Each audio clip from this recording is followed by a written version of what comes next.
IVM. Every year, when Pride Month arrives, with it arrives a bunch of content and advertising around it. But how many of these things go beyond a post or just a change of a DP? And while that would have been looked at as enough in an earlier time, young people today are looking for more, for a deeper commitment to do actual things that will move the needle away from just lip service to actual action. So I thought it's important to continue the conversation beyond Pride Month by focusing on the POV of two sets of voices that seem to be driving this forward the most: the LGBTQ community and youth culture. And to do that, in this first of many POV episodes on Advertising is Dead, I have Rafiul Rahman, the founder of the Queer Muslim Project, and Nikhil, Taneja, the co-founder and CEO of Yuvaa, in what has to be one of my most intensive and heartening conversations so far. Because sometimes, to understand culture and to change it, we just need to have deeper conversations and listen to multiple POVs. I'm Varun Duggirala, the co-founder and corner chief of The Glitch. We'll be right back with Advertising is Dead. What do we have to do? Welcome to What a Play, you guys. This is the favorite sports podcast of several sports persons such as myself, Taneja and Nikhil, who also happen to be the hosts. Yes, you should definitely listen to our podcast for our take and quite a uninformed but hilarious take on sports every week. We give out awards, we discuss what happened in the world of sports, and we take breaks as well. We come up with jingles and sound effects on the go. So you should definitely give us an example of a sound effect, Taneja. Bolo Matthew Vade. Yeah, tune in for some of that, bro. You can catch us on the IVM network every Wednesday on the go. On the Wednesday, in the Wednesday. Yeah, Wednesday, What a Player. What a Player W, Wednesday W. Wow. Wednesday. Wednesday to Wednesday, What a Player, Matthew Vade. Hey guys, welcome back to Advertising is Dead with Rafi and Nikhil. Hey guys, we finally managed to do this after what feels like, I think this has been the most scheduled, rescheduled. Internet has broken down. The rain has disrupted something. I mean, the number of things that have happened to ensure this specific episode did not get recorded the last, I think, 2 to 3 times. I mean, I can't even list them down. Between all the jobs that you have, Varun, I'm just glad that we're actually finally getting to do this. Between your 2 podcasts and your 2 day jobs and staying at home and obviously having a kid and a family. I just finished and I'm recording this. So I finished my designated chores for the afternoon. I'm just glad we are finally able to do this. Yeah, one more thing which I was thinking about, right? Because obviously I've had time to think between our couple of failed recording sessions, is that we were going to put this episode out towards the end of Pride Month, right? And I thought it's actually nice that we're putting it out right after it, because at some point there is always a lot spoken about, there's a lot done during that 1 month, and then everyone kind of goes back to default setting, right? Like, I mean, in many ways, I mean, everyone kind of goes back to doing what they were doing, and at some point the conversation needs to continue. And I thought that's where we could kind of kick this off from. I want to start off, Rafi, with you, and because I want to get a bit of insight into the Queer Muslim Project and how you kind of started it off and what the idea was behind it. I think we'll start with that. No, thank you so much. And I'm really excited that we're getting to finally talk. Yeah. And I'm also happy that we are doing this after Pride Month, because, that's something that even I've been thinking about, that, that Pride cannot be just limited to a month, right? And I mean, our engagement, especially as allies, as companies that are willing to kind of walk that extra mile, it has to be long-term, sustainable, and not just limited to 1 month's engagement. About the Queer Muslim Project, we are, of course, a digital platform in many ways. We use Instagram and we use visual storytelling and art specifically to tell the stories of queer Muslims and underrepresented minorities in general from across the world. I mean, of course, there's a personal story to it. I felt when I was growing up, I did not see people like me, around me. I always felt that I was the only person who was different. I went to a boarding school and I always had these questions. And as I grew up, it was not just about my sexuality, but also in terms of my religious identity, or the fact that I come from a small place which is on the India, Bangladesh, Meghalaya, Assam border. So, and I always felt that where are people like me? Where are these stories? And of course, you do not find them in Bollywood. Yeah. And I felt that it was very, very important that as I grew up, I realized that it was very important to have representation, to have these stories. And what was more important is that people like me got to share those stories and tell their own stories, And I think that was the whole idea behind starting the Queer Muslim Project. And today I'm proud to share that we do have like such amazing and diverse set of stories that are on our platform. And I would definitely encourage folks to go check them out. Yeah. Thank you, Varun. And what I thought was so interesting about it is, it's like if you take being queer and you take being Muslim, that is literally almost like and you're talking about the intersection of the two. So you're almost double marginalized in that sense, right? And when I first got introduced to your channel, my first thought was that. My thought was that it is literally like if a lot of people will have one barrier, is literally from a society's perception point of view, you are literally dealing with two. And Nikhil, I mean, you've been on Advertising is Dead before, and we've spoken at length about what young people today feel. But you also have a clear point of view on people who kind of see barriers in front of them, which the world kind of puts out. I mean, first of all, I think I've said it before. I should say it again, that I really am so happy to come here every single time. I hope this is second time of many. Yeah. But it's sad that even in 2020, and so unfortunate, right? Like we have come so far, it would seem, and yet a Muslim person in India or a gay man in India is marginalized. Why is it that I mean, we identify people from certain communities as marginalized because it is important to understand their issues, to amplify their voices, because their voices are not being heard enough. But it just makes me sad that the labels that we need to put here are the marginalized labels, and the reason for that is that we actually don't really care enough about issues which are not heteronormative in many ways, which are not upper class. I don't even know. We have a set of the power structure in the world, in our countries are so enforced and so calmly structured everywhere in such a similar way that it's almost surprising that how is it that, for example, the LGBTQ community is marginalized everywhere. There should have been at least one country or in the world that would have a very progressive way of looking at labels or looking at human beings.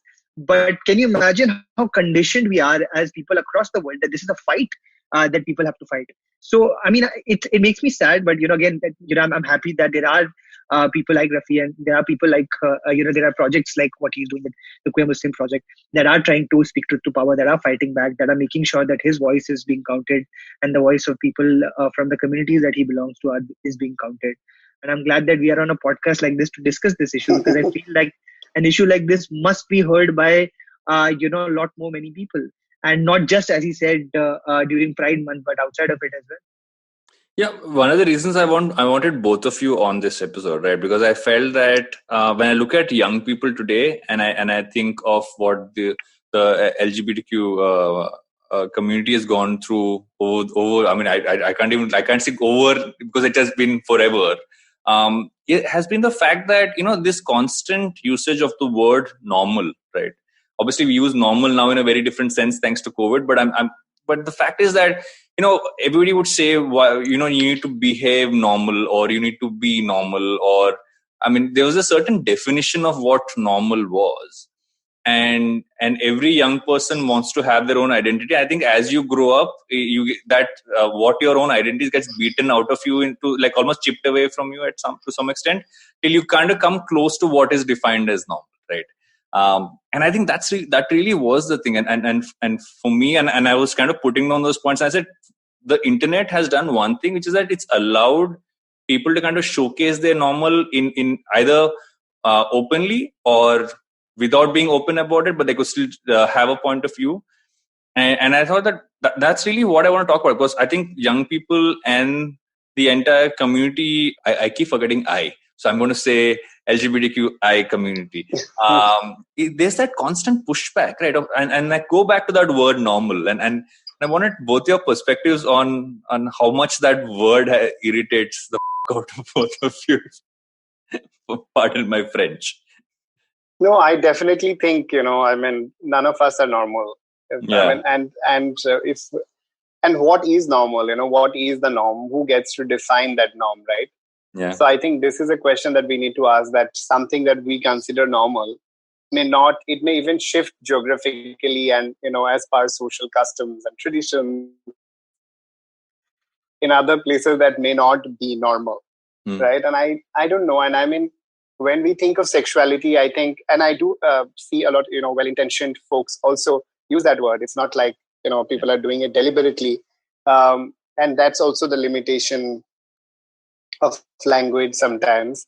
But I feel it's important to think of, especially when we're thinking of sexual or gender diversity. I mean, it's important to think of this as a normal, not normal, but as a variation of what we we consider ourselves to be, right?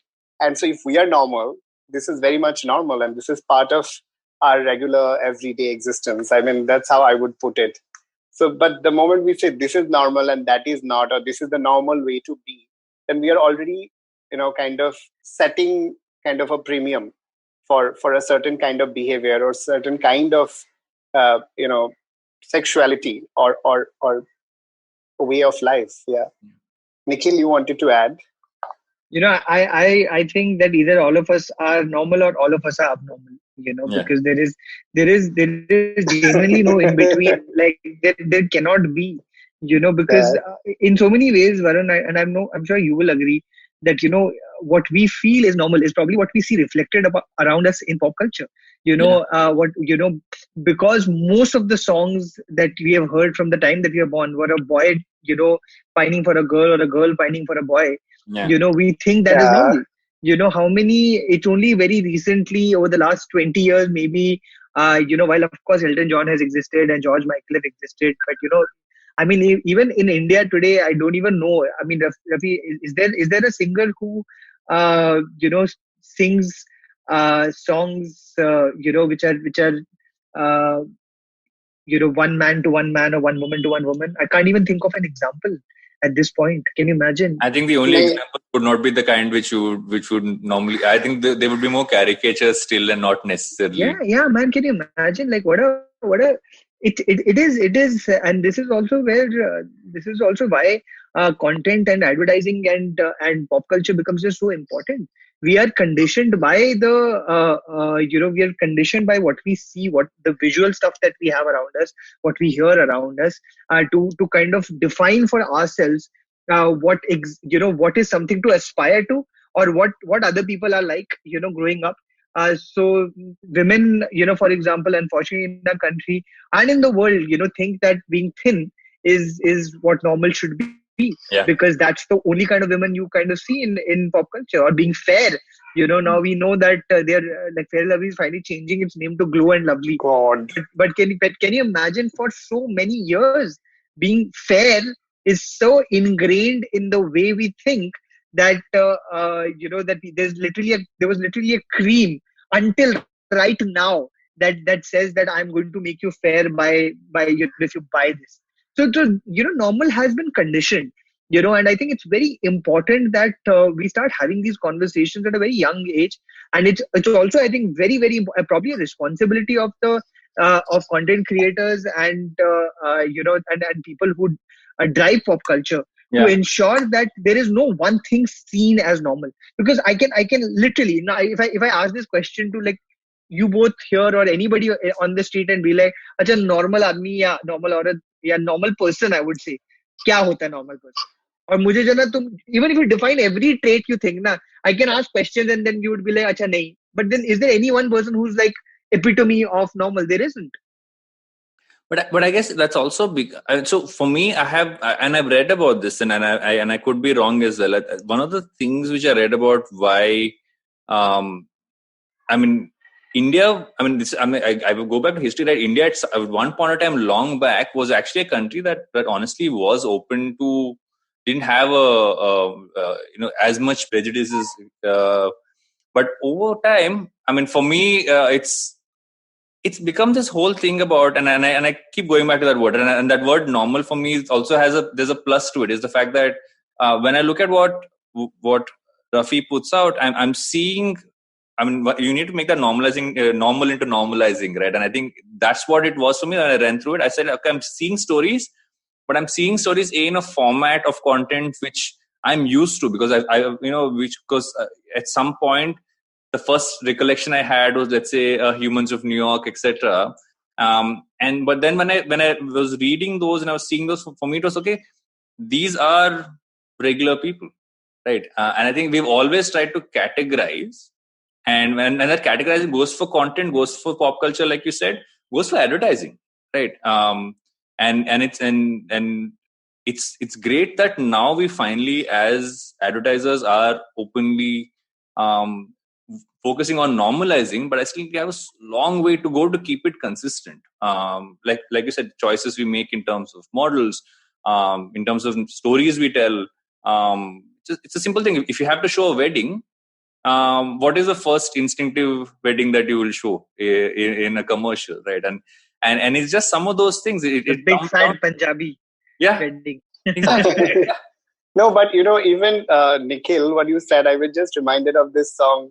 It's an old song, Prem Kahani mein ek ladka ek ladki hoti hai. You may have heard that, right? I think I just recently heard it, and it was so striking, because I mean, that's the kind of songs, and Bollywood has especially in India, it has such a deep kind of impact, especially for me when I grew up. Like, I'm such a huge Bollywood fan. In many ways, I have problems with it, but I also love it. Yeah. So, and to grow up with just that idea ki pyar ki kahani suno, ek ladka tha, ek ladki thi. I mean, and there is no other reference, right? And in fact, for me, it's quite interesting that when I grew up, and I heard, Mera Dil Bhi Kitna Pagal Hai, and I would see Sanjay Dutt and Madhuri, right? So even for a queer person, when you start imagining love, the reference is so heterosexual or heteronormative. Yeah. So I think then what is normal, right? I mean, and what is set as an ideal, and yeah, I mean, it's quite interesting to think that even queer people then start internalizing a lot of these things as the ideal. And also then you get into caricatures, right? The quintessential caricature of anybody who was gay was effeminate. Hitting on any person of the same gender was the thing which necessarily is not true. I mean, that is an individual person's choice, not necessarily character flaw, I would say, not necessarily a default setting. And just be one of those guys on the side of the group in the movie, if I have to put it that way.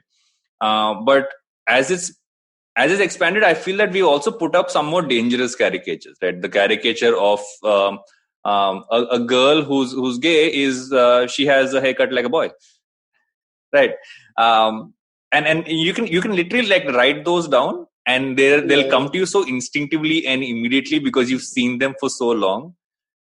But I do feel that, I mean, and this is what I feel happy about, because I've been in the agency space now for about 10 odd years, and I see that young people who kind of come in now and start working in agencies understand how to kind of write people and not necessarily write caricatures. I'm not saying it goes for everybody, but I feel a large number of them get that. I don't know if Nikhil will agree with me or disagree with me on this one. Yeah, I think there is no one kind of person, for any category of people. you know, uh, uh, and I think that the way that we have always looked at people has always been from a perspective of the most visible kind of person, or the most visible thing about that, about people like that. Like, for example, can you, I mean, I read this wonderful post very recently, that said that, which was like, we need to apologize to Bobby Darling, because Yeah. we had reduced, Bobby Darling to a caricature, overall as a country, and the thing is that everybody's understanding of, uh, everybody in the sense of everybody, at least who let's say, pop culture fanatics or Hindi film buffs, had their understanding of proper, gay people or the Yeah. LGBTQ plus community came from this one person. They'd look at Bobby Darling and be like, "Acha, sare, people from the LGBTQ community are going to be exactly like this because this is the most visible person from that community." Yeah. And because and it's not that Bobby Darling was like that in their own life. It is that this is the way that they were depicted on screen. Yeah. So much of this really comes from the most visible, as I said, the most visible parts of a community. Now, for example, my understanding of podcast comes from Varun Duggirala. So for me, it is like, when I see whatever I've heard from advertising, is that this is the only format of podcast, for example, I know, which is an interview. But I'm sure there are many other podcasts. You keep Oh, telling yeah. about them, but I've not Hundreds, heard yeah. them. So that's my, you're the most visible person for me for that thing. So you become by default my understanding of it, and until I know more, I can't expand my way. Now, when it comes to young people, now, they have now fortunately been living in a world and growing up in a world where people are not afraid of their identity, or at least they're not, I would say, they at least know their identities, even if they are not willing to particularly tell everybody about it, especially their families, especially their parents. At least at a very early age, because of the internet, because of exposure, to awareness, to and access to all the information in the world, they know now who they are, before. But it's the problem is the society doesn't let them be who they are. So among themselves, they find safe spaces and say, "Ki, acha, with other young people, I can actually truly be myself." But when I go back home, I might still have to put on a little bit of a veil, because Yeah. I don't know if I'm ready to tell my parents what my identity is, because they are a much more much more intrinsic part of society versus them. And that's also because of the age gaps. If you have 40 years, you have believed in one thing, and then your 12-year-old, 13-year-old, 15-year-old child comes along and says, actually, everything that you kind of know is wrong. Yeah. Because and I know at 15 that it's wrong, because my lived truth of 15 years is different. It is something that becomes a difficult conversation at homes. So, but yes, things are changing. So I do agree. I do think it's the young blood in the agency worlds that are going to bring about this change. But obviously, we also need the legends like Varun, who own I am agencies not like a legend. Please who don't put me in that category. I'm not going there. who own I want to. agencies like I will retire make sure before to I make do. sure this happens. Yeah. But it is on power, man. I mean, Yeah. Varun, you'll agree. Like, ultimately, if whatever, for what it's worth, if you and I, let's even say we have fringe power, as in having been in this industry for a little while, having a few people who kind of know us, if we are not the people who kind of who take the mantle of bringing of normalization, as you said, Yeah. things will never get normal, because the young blood can come in, but they will keep fighting if the old horses are not allowing them to express in the way their lived truth is. Yeah. Yeah. Rafi, when you speak to people to kind of get them on the channel, right, and kind of have them kind of talk about their stories, what has struck you over time as almost not just as a common thread, but necessarily as what you what has surprised you, and what's kind of been something which you turn around and said, one saying, this seems to be such a consistent thread. I think what I find incredible is that so many people have a story to tell, and very few, and oftentimes they don't have that space. And when I say space, I mean that safe space to be able to tell a story and to be heard and to be trusted. And with the Queer Muslim project, I think our growth has been very organic, and a lot of our stories are crowdsourced. It comes from the community, and that's why the community is very active and engaged because it's their stories. It's in many ways it's a co-created sort of thing, and of course there are challenges. Like that if you are in a country that criminalizes homosexuality, it may not be safe for you to kind of show your face or reveal other details about your identity. But it's just incredible how I see this young people sending me stories. And I remember this young girl from Baghdad. She had once written to me and she was like, you feature everybody, why can't I be featured on your page, and this is my story. And she sent 2 photographs of her, and I said, where are you right now? She's like, I'm in Baghdad. And I did not want to sound, of course, judgmental or I did not have, but what my concern was that, that it might be a security issue, it might be a safety issue, and this is a young person. And I said, you know what, we want to honor this story. Your story is special. It's important. It's like all of ours, and how can we do this without using your image? So send me photos, original photographs that represent an element of this story, and we will publish this.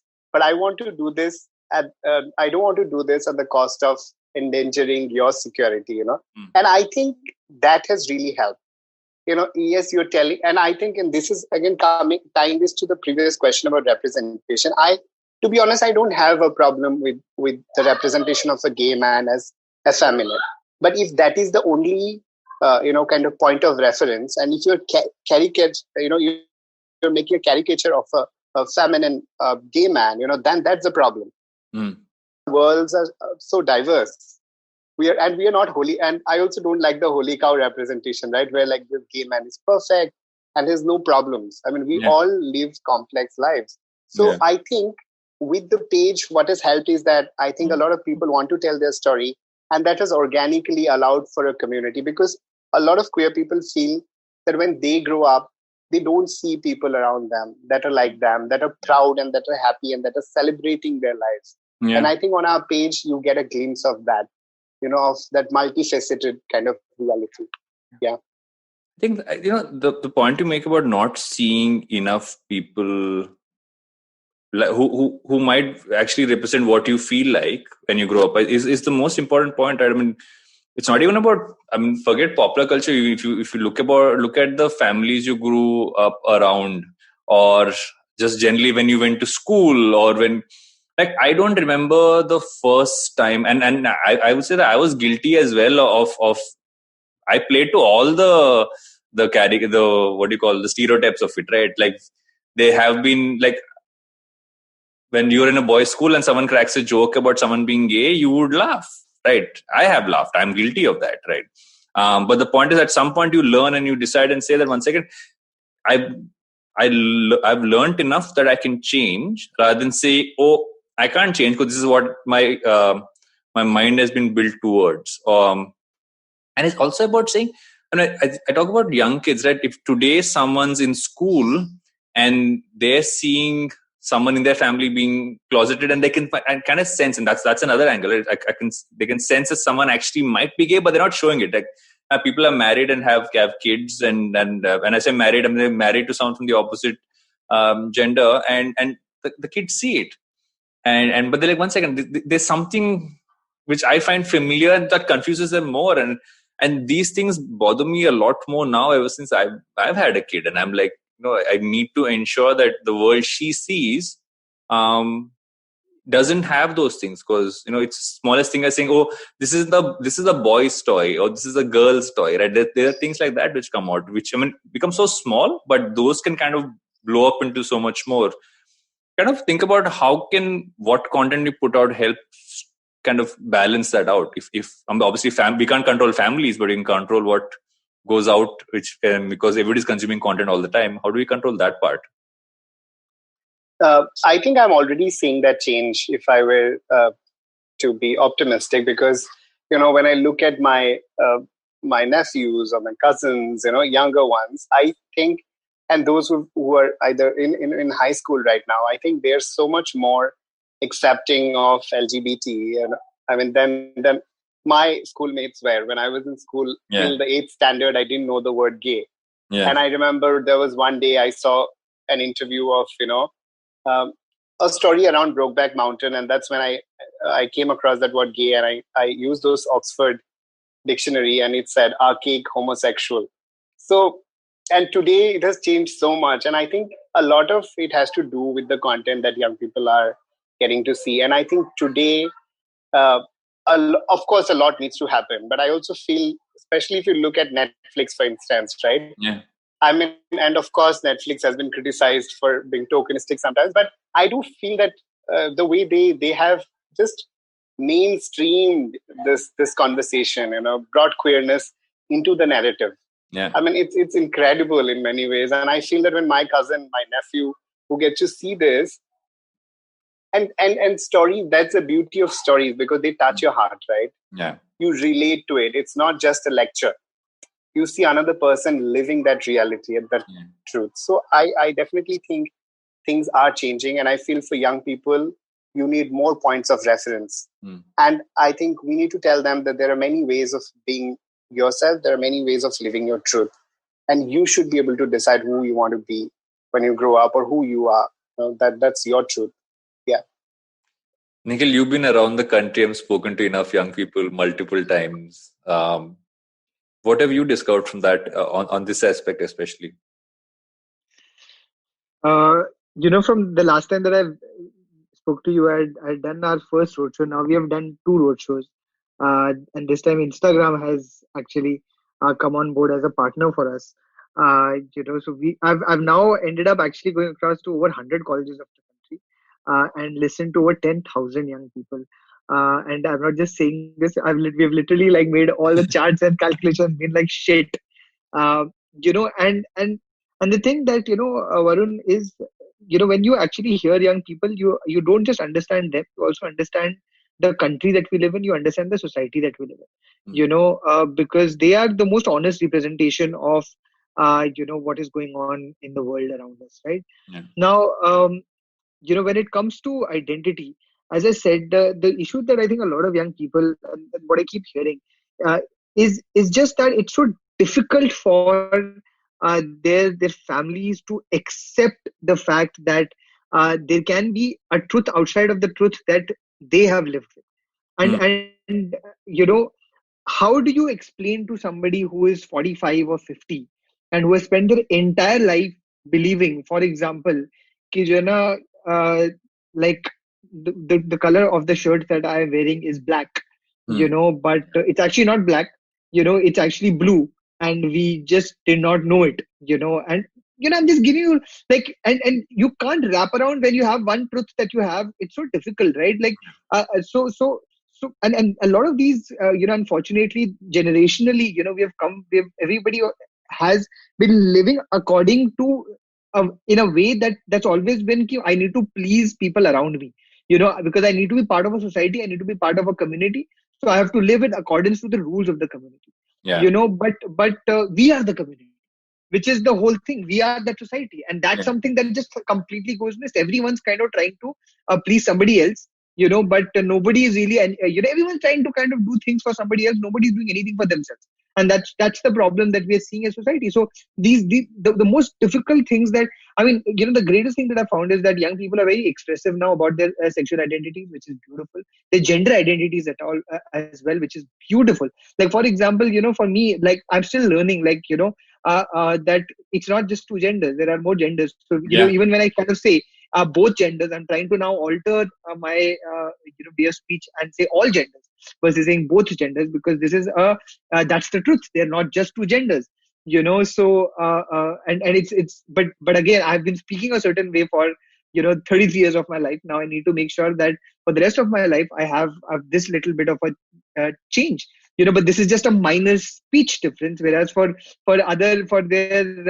families, it's like, if suddenly you're told after 45 years of staying in the one truth, that there is my son or my daughter, or my child is actually transgender. These are just things that they don't understand, and nothing around them helps them kind of get this. So while there is more expression and there is more comfort that I see among young people. The challenge that they still face is, how do we kind of tell our families about it? How do we get them to accept us, and be okay with us, and not be afraid of the judgment of society, because society is there is no, it's no tangible thing. There is no such tangible thing called society. And it's a dumb thing that we continue, are living in and thinking of, that there is this concept where there is no concept.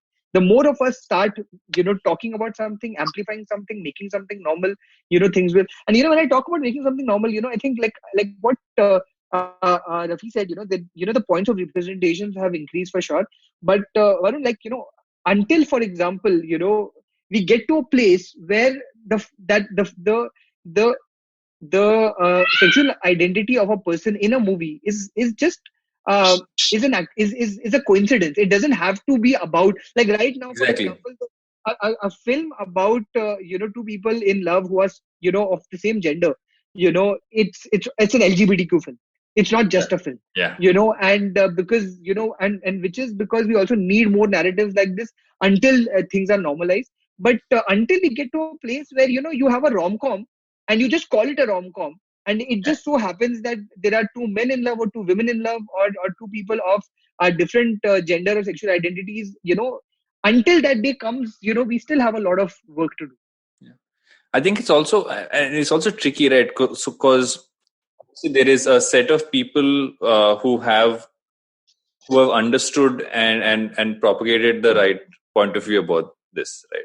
There also been some people like me who didn't know enough, but over time learned and understood and kind of tried to bring ourselves as close to understanding things. But the problem also becomes is the more you speak about it, you're also then tagged with that one word which is called woke, right? You're then said, oh, you're trying to be very woke. And that is not necessarily said at most times in the most positive sense. It is, it then becomes something, oh, you're trying to be an activist, you're trying to be woke. And those are tricky, especially, for instance, if a young creative today is kind of putting something down, and I can understand why a brand would also worry about it, right? Putting something down, but if that is insinuated by anybody saying, oh, is this getting too woke or is it getting too activisty, then at some point the brand's going to be worried, because at the end of the day they're a business and they're like, this is going to affect my business. And balancing that and taking away I call it stigma against the word woke, because I don't think it's a positively used word anymore. It was initially. So how does someone balance that? I mean, either of you. It's a tricky one.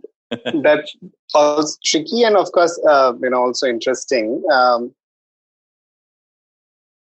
I definitely think that just saying that you care for the LGBTQ community or you are trying to understand is not enough. Yeah, I think it has to reflect in action, and there is a reason that I see a lot of young people, especially today, up in arms sometimes.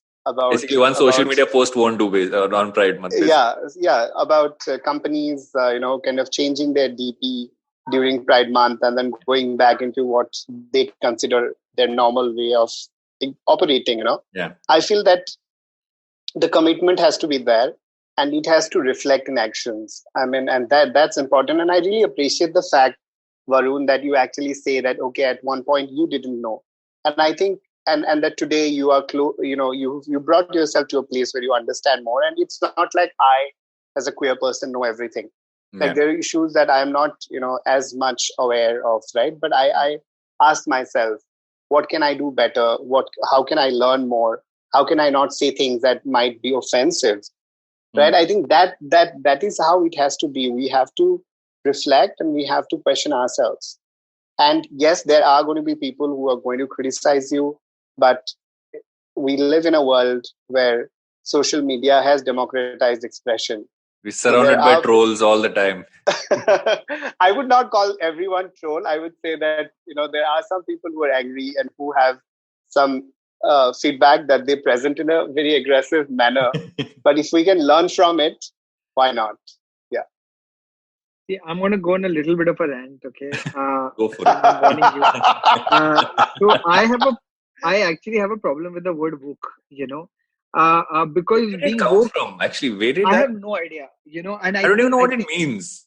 Like, yeah, I think the origins obviously were, I'm gonna while you talk, I will Google it and yeah, I will intersect while in between what you're talking. Go on, go on. correct. I think the origins obviously must have come from America, but as all things in India do, they happen first somewhere else. Anything progressive happens somewhere outside first and then come to India, which is just the weirdest thing because even literally our religious texts have transgender characters, and who we have celebrated, and yet we are still so far behind. But anyway, I don't like the term woke. I think that we should really stop even using that term. And I say this as someone who you would look at and think is liberal. I hate the term liberal also, so that's another thing. I think these labels are very limiting.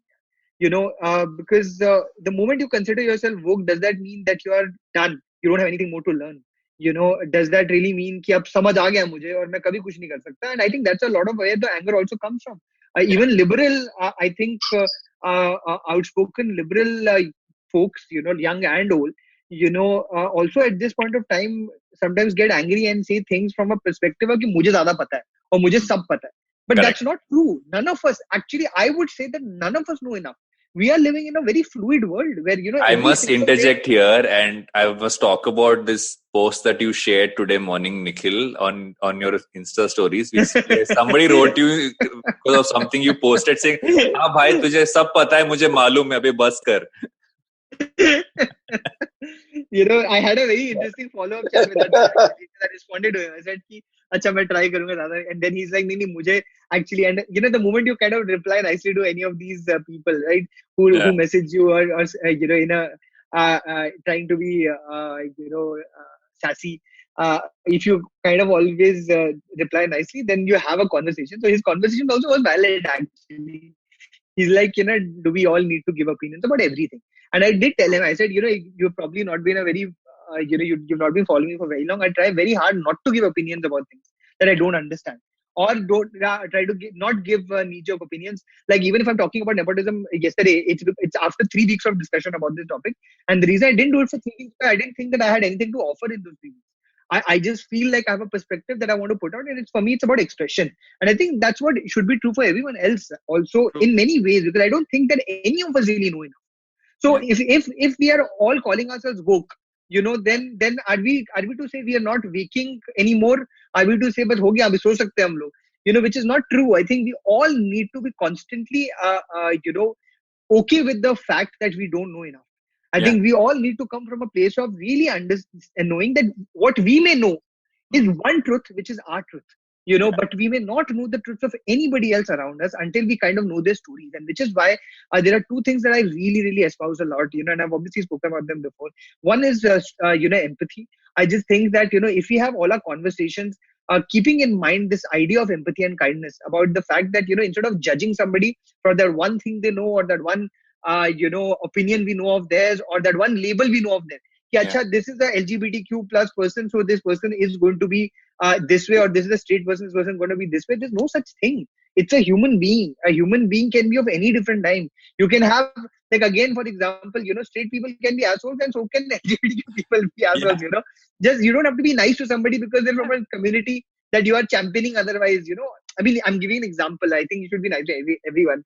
Though, but empathy, I think, is such an important perspective. And if we look at people as human beings and as stories, fallible human beings and stories that we don't know anything about, and try and make an effort to find those stories, that's when this I think people can also then see the humility in the way that you communicate. Because I think any conversation that is happening from a place of condescension, that's happening from a place of mujhe zyada pata hai na, can never end up actually bringing people in. And I'm sorry, I told you it's going to be a rant, because Varun, मुझे जो irritating लगता है ना is that even I think that as liberal people, in many ways we have also stopped we have actually put a wall between us and those people we call not very liberal, because we're shutting them out of conversation. We're not including them in the conversation. And because we are saying कि तुम्हें नहीं पता तो तुम गधे हो और मुझे ज़्यादा पता तो मैं ज़्यादा smart हूँ. But इससे if I know more, isn't it my responsibility to kind of make sure that I have a conversation and allow other people to also understand things? that I perhaps understand. If I don't tell them, how will they ever understand? How will these walls ever break? So I mean, empathy is very important, man. And I think that stories again are very important. Let's look at people as stories that we don't know anything about and listen to these stories. Yeah. Because the more you listen to stories, you realize that we are actually very similar. We are not all that different. But the Right good over. part which I've noticed, it's a good trend. By the way, to explain, also you were right. Woke did come from America. 18 in the 1860s, basically around the whole being aware of civil rights and social rights, etc. And social justice was where the word came from. Abraham Lincoln's time is what Google says. So it's like it's been around. I think it's just become. I think in the internet we try to find these small things you can become hashtags. I think woke was just a very easy word that came into use that way. But the one thing which Rafi just said, I think adds up to what you said as well. That is the fact that you can make a post, you can change your DP, and you think your job is done. I think that's why this entire woke being a bad thing started, because someone you would tweet something because you thought, okay, I will tweet it, and then you go back to doing what you're doing right. You are not helping push it forward. I am many times felt like a case in point on that front, right? Which is why I don't many times post a lot of stuff, because I'm like, am I actually going to do something beyond this post on this matter right now? If I'm not, do I really need to say what I want to say? And I think most times we don't think about that. And you need to call things out. I'm not saying you shouldn't call them out, but you shouldn't feel that your job is done by putting something out on the internet. And it's something you need to do something tangible. And I think people expect that now. It's very performative, man. I've started recognizing that a lot of the times we put out our opinions is because we want that validation from people too. Yeah. How many people retweeted? How many people liked it? Yeah. Correct. And I think we need to step away from, we kind of think of the internet as an entire life, but it's not. We're constantly in a race to prove ourselves smarter than the other person, or to prove that I am the person on your feed who's smarter than anybody else. And if that is the reason why we're expressing, then we're doing it wrong, is what I think. That, because expression should not really come from a place of just validation. But again, then there is cancel culture that comes in. So there's so much, tum kuch aisa bol do, so nobody else is also going to be empathetic about it. So it's a very tricky. I think the problem also so comes tricky, from, man. The problem also comes from, and I don't know, I think what I'm going to say is going to be a very tricky slope, but I'm going to still go there, which is not my normal tendency. I normally play very safe. We have also been used to, in groups of friends and family, saying things which are inherently either racist or like marginal, like going towards stuff which is not necessarily kosher to say, right? Give an example. If a friend was dark, you would make a black joke. If someone was thin, you would make a thin joke. If someone was colorblind, you would make a rangoli joke, right? We've all done those, and I've done those. And at some point you start thinking, okay, I'm doing this. It's still the same group of friends or family. We've all done this for years. Nobody's taking offense. But then at some point at the back of your head, you're also thinking, okay, is what I'm saying offensive? And you don't know where to draw that line. And the same goes for what you write as content. So what was okay to write in an ad, let's say 5 years ago, and everyone's like, okay, everybody this has always been around. It's not like everybody had an issue. And why does someone suddenly have an issue? Can't I have an individual point of view? And it seeps from that. We go from smaller circles of what is okay to it becomes wider and wider and wider. I have this old ad print which is in my office, which I haven't been to in many months, but it's there because I had once gone to Chor Bazaar in Bombay and bought a bunch of ads.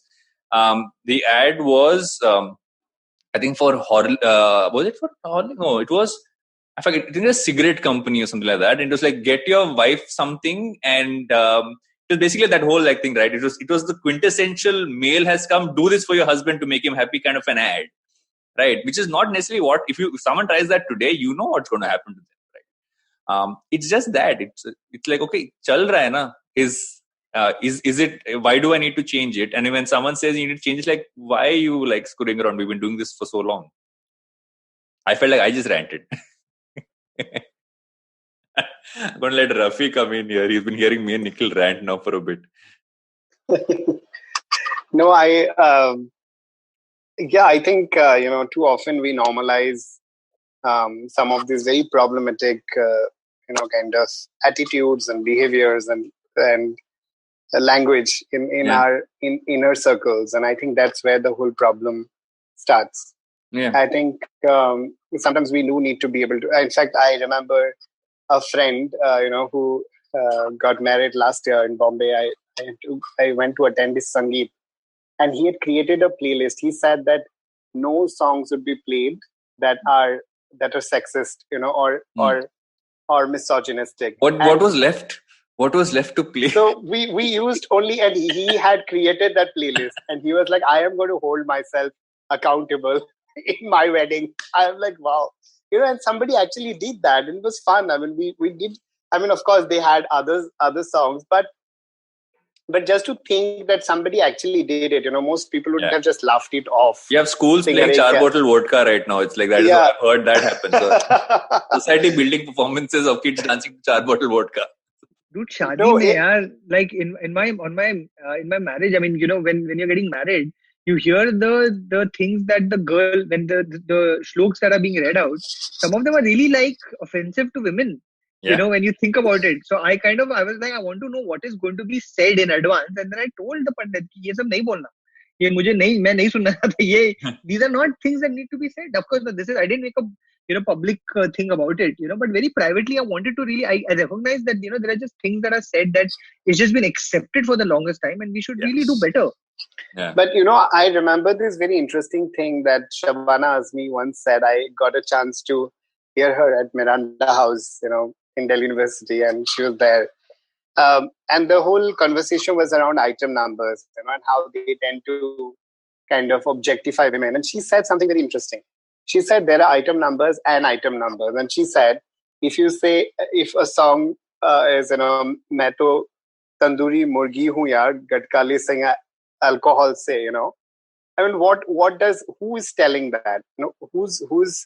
And I mean, whose desire does it represent? But if there is something like Bidi Jalele Jigar Se Piya, she said this is also coming from our folk culture, where women do, amongst, their friends do have a reference, to talking about their sexuality, about desire, about pleasure, So I think, and that's the place we are in. That who gets to write this song? Who gets to tell these stories? Who's making that content?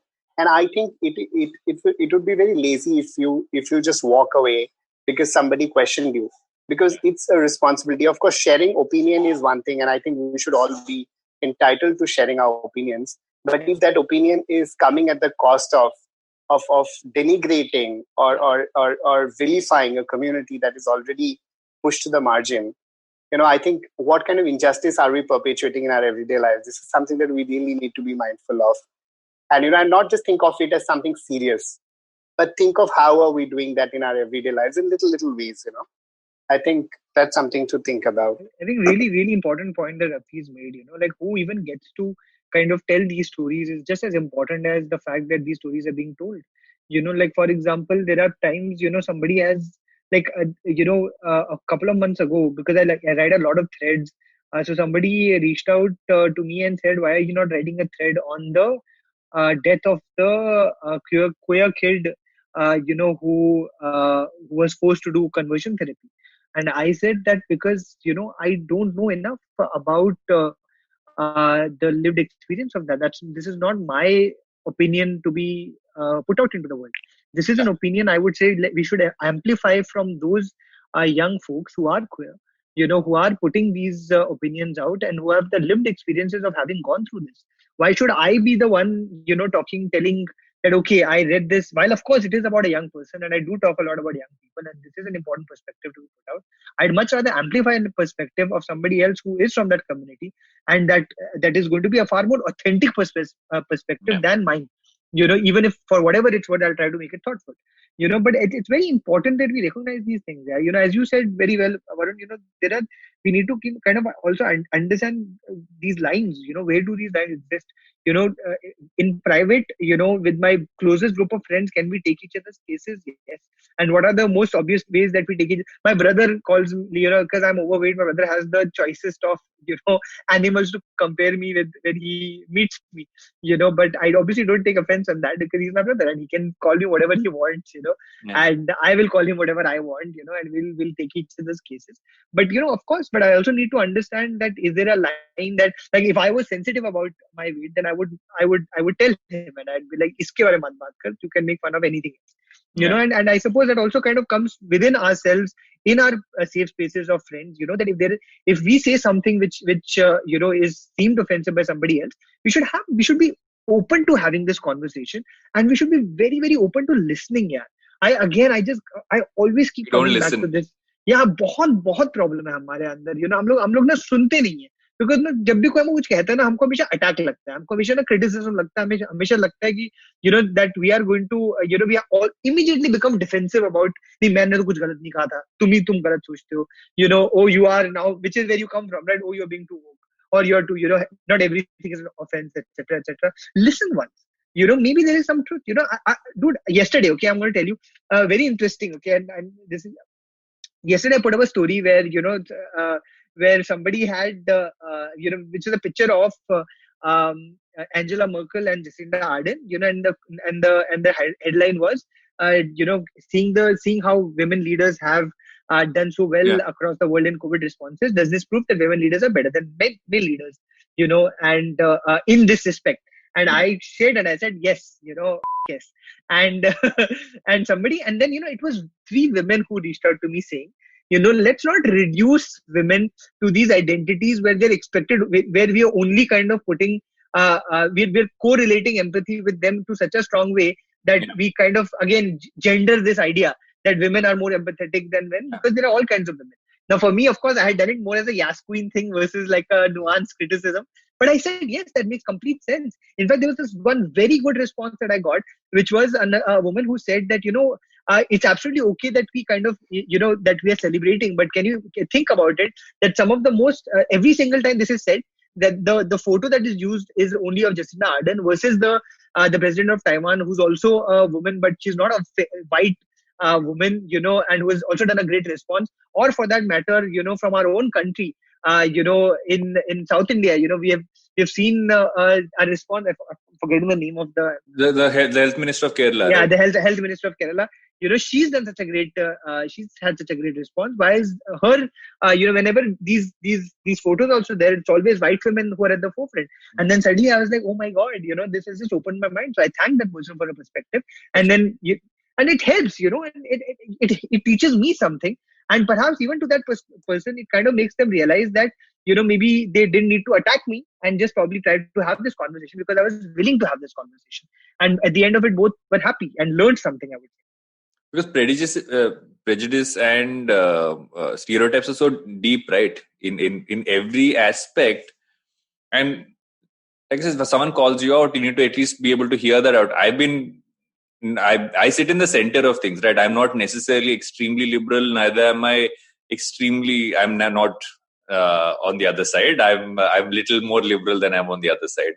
The reason why also, just to kind of like disclaimer wise, why I say that is because I'm a capitalist. I can't be an out and out capitalist and call myself a liberal. So it will just be hypocritical of me to say that. But I was just kind of thinking, when again, one of the notes I was making before we got into this was the fact that I think we all need people around us. And I think that's especially people who are either have the orientation or the understanding, right? And in our families, in our groups, in our workplaces, in our companies, who kind of almost stand up and say, guys, I'm not saying this because I'm trying to prove you wrong, but this is what is wrong with this. And we all need to have that. We all need to have people who understand this better. And when I say understand this better, I would say have deeper knowledge, who actually spend time in reading about it, understanding it, not necessarily saying that you are ignorant, but you actually are. But that's a different point. And we need those. And it's almost like that paying it forward system, right? If you can learn from them and then pass it ahead and not necessarily ignore it, then that's the only way this will get better. And I am guessing that's what you're doing as well, Rafi. No, I definitely agree with you. I feel that we have to constantly hold ourselves accountable and also, create that kind of understanding. And I think create a safe space where our friends and our family and our co-workers feel comfortable to even acknowledge their mistakes. And I think sometimes we judge ourselves too harshly. I mean, that shouldn't be the case either. Like, if you made a mistake, you made a mistake. Yeah. But, having the humility to acknowledge it and work towards not doing it, but not also putting yourself to task, like where you start. Because I feel this is something that I've experienced, that as an activist or as somebody who's in the social sector, in that kind of a space, sometimes you're also expected to be hyper aware and hyper conscious and, and sensitive to all issues and come with a comment or opinion on everything that's happening. And sometimes that's too much of a burden to bear. And I think then that's where self-care becomes extremely important. I feel that, sometimes you just need to reduce the volume, reduce the noise of the outside world. Ask yourself where you are at.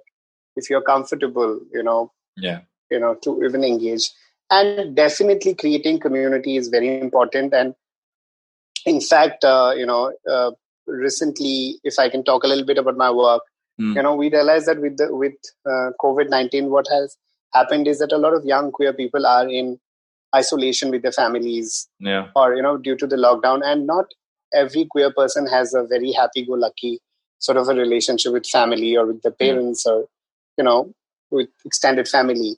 So and mental health has become like a huge concern for a lot of young queer people, and we felt that a lot of young queer people are now resorting to the internet. And I have got like a lot of comments and DMs on our Instagram feed, wanting to connect, wanting to talk to other people and be in touch and know that there are people. And that's when we recently collaborated with British Council India and did the Digital Pride Festival, where we actually showcased like a range of queer art and cultural forms, worked with a bunch of queer artists and performers and illustrators. And it's been incredible, the kind of feedback that we've got, the response that we've got from people. I think at the heart of it, I feel that there is that community that is there.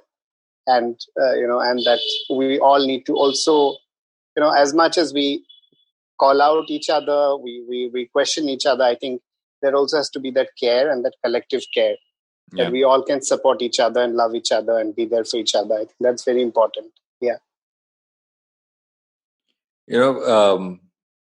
And I can go. I think this conversation can kind of go on, and it's going to be a marathon episode at that rate. But but I do want to kind of. I feel that we need to kind of wind it up. Unfortunately, because there's so many more things to say, right? And I'm honestly conflicted at this point to saying, okay, I want to 5 more things I want to kind of go into.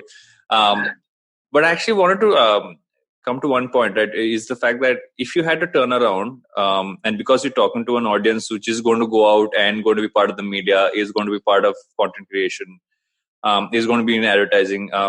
If you had to kind of point out, and I'm going to go to both of you on this, things that they should definitely not do and should call out in the creatives they come up with, what would those be? I mean, I'm not even talking about the basics, right? I'm talking about the essence of it as well. What would those be? Because at the base of it, that's where it'll really start. Because what you're putting out into popular culture, what would you say is are the clear things they should always keep in mind? Rafi? That's an interesting question and a difficult one for me. But I think just repeating what Nikhil said, that empathy has to be at the core of it. And one important thing is that who is in the process, because I think creating an output, it's a process, right? In the production, in that stage, who is there? Who's part of that process of creation? Yeah. Are you consulting queer people if it's an ad about that claims to be representing queer voices, right, or queer narratives? I mean, do you have queer people in as part of that process? I mean, I think that's very important. So really, kind of getting people on board, another thing I think is important is that, and this is not so much only in terms of creatives, but in general, I feel for companies, I feel that you can't just say you care for LGBT rights or LGBT people. You need to also invest and support queer content creators. There are a lot of queer illustrators, artists, content creators that are doing amazing work. If you really value us, I mean, you have to, put your money there. Yeah. I mean, and it's very important. I think these are two things, but at the heart of all of it is empathy and really being able to walk that extra mile, and walk the talk. Yeah, that's what I would say. Nikhil? Again, I don't think, Varun, I want to come from a place of what shouldn't be done. I'd say that again, I'll give you a Yuvaa perspective on how we have, for example, gone about doing everything. Now, again, the intent of Yuvaa was always, as you know, from the time I started, was always kind of to be representative of the stories of young people and the issues that they go through. And young people are obviously not a monolith, right? There are every kind of young person in this country, and every one of them has so many different kinds of issues. I wanted to make sure that even the team that I hire, for example, is representative of as many different perspectives that is possible. So I made a very strong effort to not have a team that is only Mumbai based, even though the office was Mumbai based.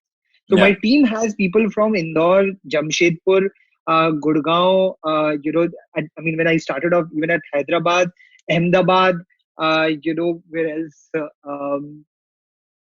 From Chandigarh, I've had people from all different parts of the country, and that's been a very important, and you can see the difference in the conversation that I have, on any topic, because it's not just coming from, 5 people who think in the same way, because they've grown up entirely, for example, in a Mumbai or a Delhi, but people who have actually come from so many different parts of the country and who have that perspective. And the same goes for, again, can we have diversity in the kind of, while of course, you also don't want to be tokenistic. So I'm not saying that let's just hire a person who is of a certain community, etc., etc.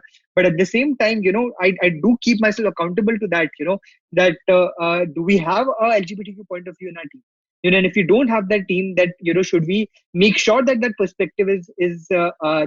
And fortunately we do. So that's great on our part. But because it genuinely helps. Every single time we've had a conversation about it, there is a point of view from within the team. There is I want to expand this point of view to different castes as well. I think I think a lot of urban setups have that as a blind spot, but we're trying to actively kind of change that and do. And again, doesn't mean that youth issues we are not going to be talking about things that we don't understand, but can we get, like Rafi said, can we get partners on board to help us talk about the issues that we care about, but may not be the right people to talk of? So, for example, anytime we have made a whether it is a content piece or on a topic like women's safety, we have partners like Save the Children, safety.com, that we kind of reach out to, even if it is just a WhatsApp and saying, listen, we're putting out this carousel, and he wanted to just check with you, is this, the words we have used, are they correct? Are they are they not inappropriate, offensive in some way? And then we get some really valuable feedback, and then again, the final thing, of course, my team is 90% of my team is under 25, because again, if I'm saying that I'm Yuvaa and the people in my team are like 30, I'm the only 30 plus person, and the oldest person outside of me is 27, and everybody else is under 25, because that is the reason we can be true to the experiences of young people. So again, just to encompass this, I don't know what are the things we cannot do, but there are definitely things that we can do to be more representative, to be more authentic, to be more empathetic, to be more accountable, and to make sure that whatever we are doing is a lift. If we're talking about a lift truth of someone else, we should not be saying it from our perspective. We should be getting those people on board to say it from their perspective. If I had to kind of summarize the points which I kind of got out of this, and it made me think of something else, I'll come to that in the end, is the fact that we all obviously need to be a lot more empathetic as people, and which is like, my response to that is generally duh, but it is so true, right? We need to have, I think so, and this is actually the first of I want to start making this almost a feature on future episodes. I do maybe once a month, to actually have POVs and have perspectives in an episode, and not necessarily just have the regular conversations, this is kind of the start of that.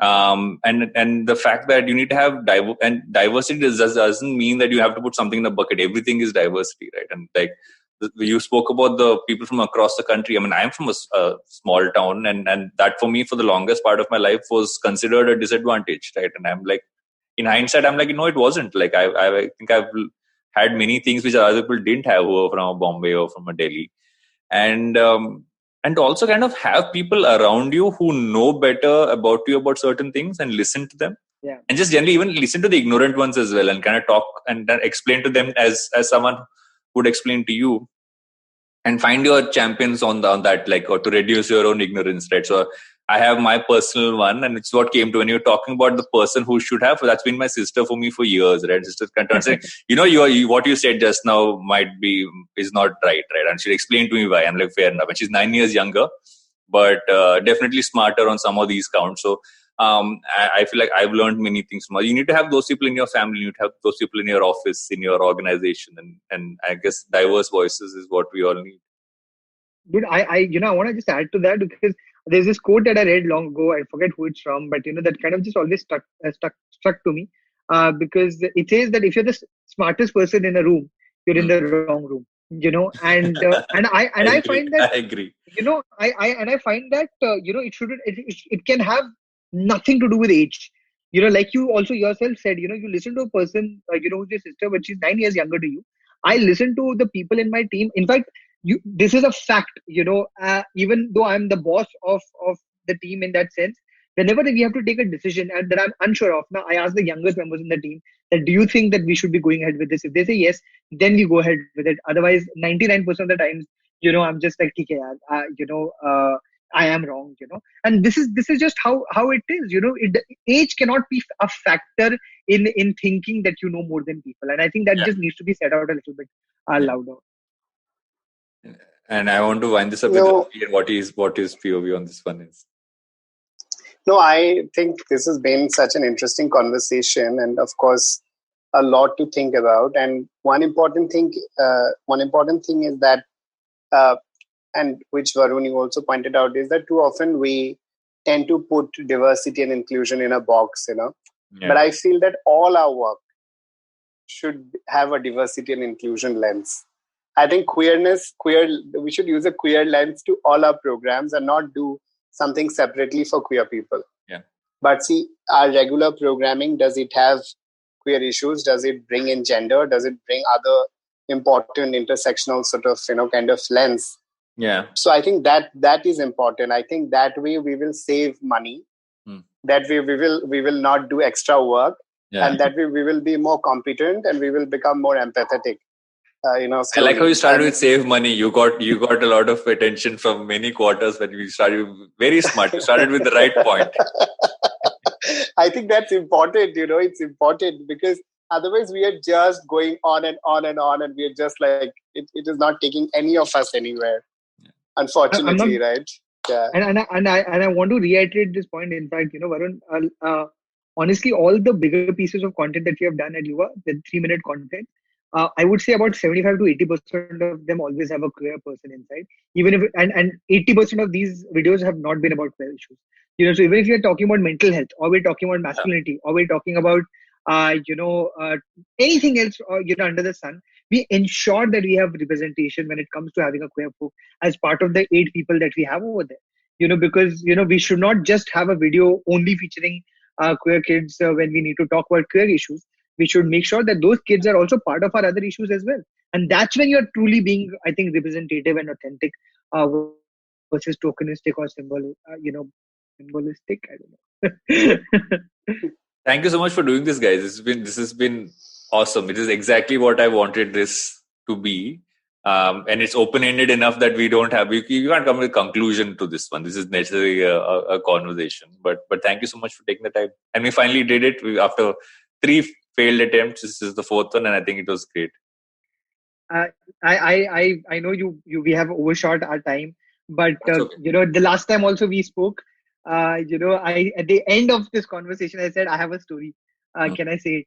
And we said that story, and so I just want to say one story again, because it again kind of, I hope it wraps the conversation we had. And I don't want to speak for Rafi, but this is something that happened on the Yuvaa Roadshow, and I hold so dear to my heart, and it shows the impact and power of putting these stories out there, right?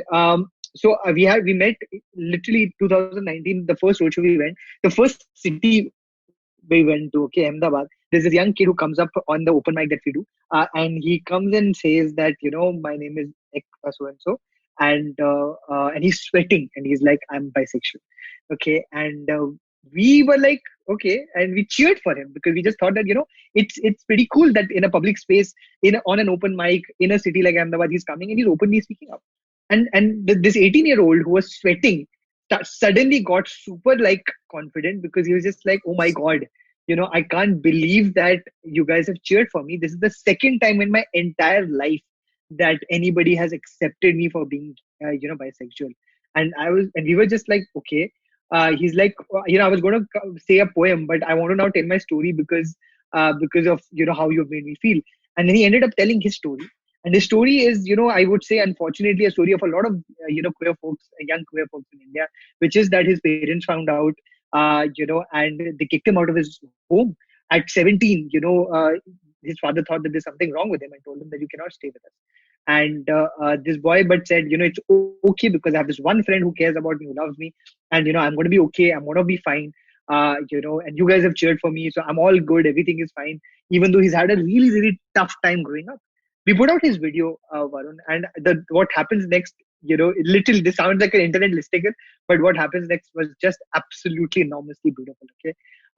We put out his video last year. It was one of the first few videos that you had put out. And it was one of the first few Yuvaa videos that ended up, accumulating a certain amount of views. Okay, which got this boy a lot of positive comments from the LGBTQ community. Of course, a lot of young, folk from the community reached out to him saying, "You don't have to be alone. We are here with you." That's why it's a community. You can reach out to us at any point of time. So he got a lot of support from there.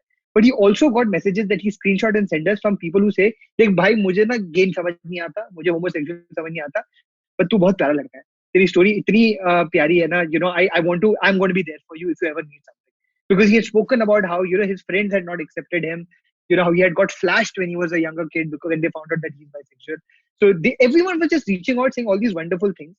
That what he did was just incredible. So he took a printout of all of these screenshots.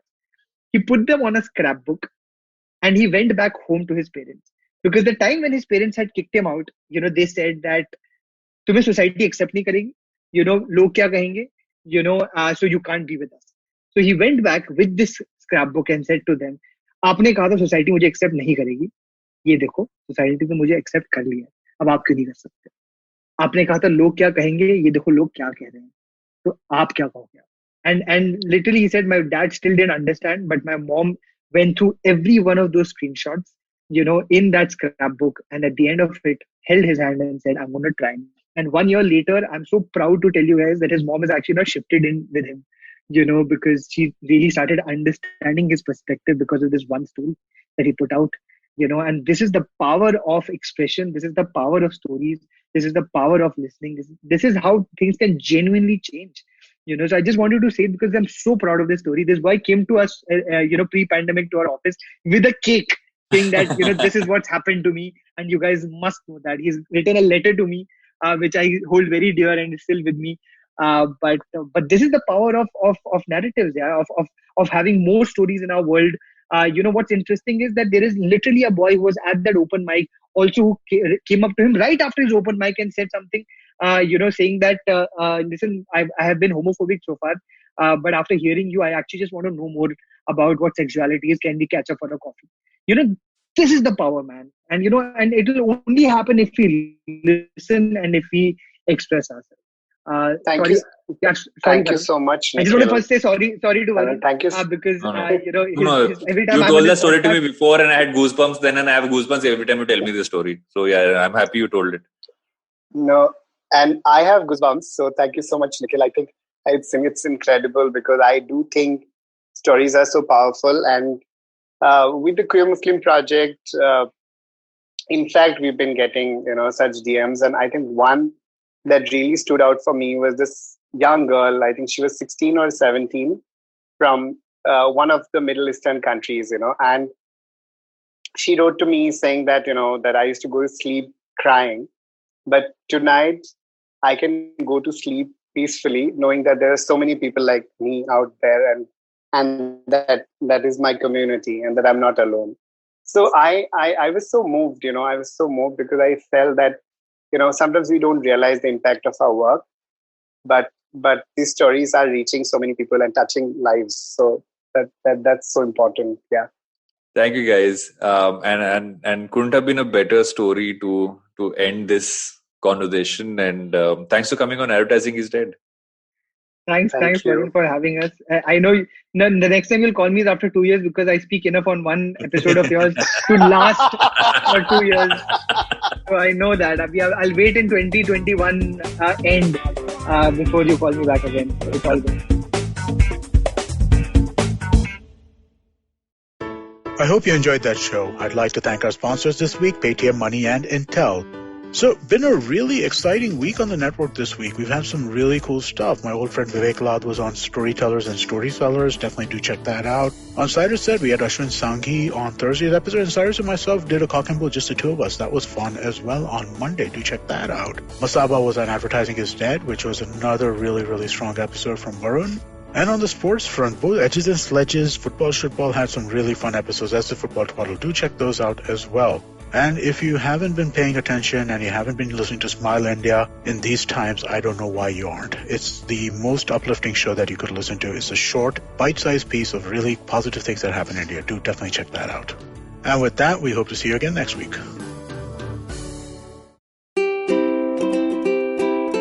How many times have you motivated yourself to improve your sleep, or lose weight, or be more productive?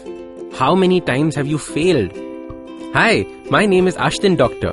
Tune into my show, The Habit Coach Podcast, where we focus on creating small, tiny habits to improve your life instead of those big, impossible tasks.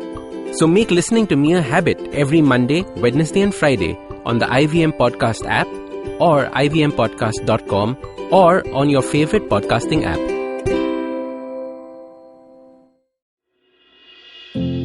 Namaskar, this is Ashish Vidyarthi. Yes, my friend, these are challenging times, but in these challenging times, we can create something extraordinary. Do take time to listen to my podcast, Begin the Journey, available on the IVM Podcast, website, app, or wherever you listen to podcasts. Remember, we have a great opportunity called life. Cheers.